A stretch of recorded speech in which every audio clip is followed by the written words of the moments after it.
Celine Evangelista merayakan hari ulang tahun atau ultah kedua anaknya tanpa Stefan William. Hari ultah kedua anak Celine Evangelista berdekatan sehingga dirayakan secara bersamaan.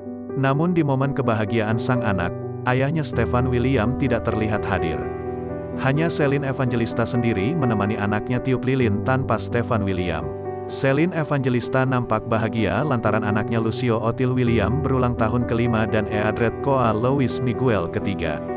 Ulang tahun kedua putranya itu memang berdekatan, sehingga Celine Evangelista menggabungkan perayaan ulang tahun Lucio dan Koa meski tak ada yang menemani. Rasa bahagia terlihat dari raut wajah Celine Evangelista selama acara berlangsung. Celine Evangelista juga mengundang beberapa rekan artis di acara ulang tahun anaknya. Celine Evangelista mengunggah 9 foto dirinya dengan Cio, putra pertamanya dengan Stefan William. Namun dari ke-9 foto tersebut, tidak nampak Stefan William.